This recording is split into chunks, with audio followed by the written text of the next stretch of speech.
Partie 2 sur les causes et conséquences des coupures d'électricité ou rupture d'électricité. Dans la vidéo précédente ou la partie précédente, nous avons parlé des conséquences. Normalement, dans cette vidéo, nous devons parler des causes. Mais j'aimerais partager une vidéo similaire aux conséquences et causes. Donc, qu'est-ce que je voulais partager? Je voulais parler des coupures. Quand on parle de coupures, ça regroupe deux entités.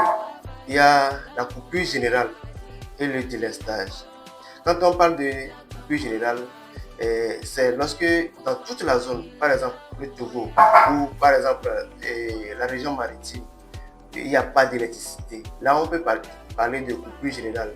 Mais quand on parle de délestage, pour quitter un quartier A à un quartier B, dans le quartier A, il y a de l'électricité et dans le quartier B, il n'y a pas d'électricité.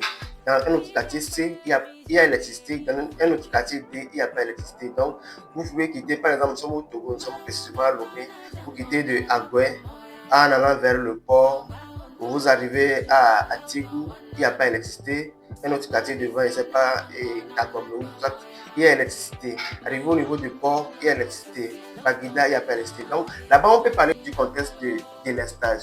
Donc, bon, je ne veux pas que les vidéos soient un peu longues. Là, dans la troisième partie, je vais parler des coupures d'électricité. Merci beaucoup.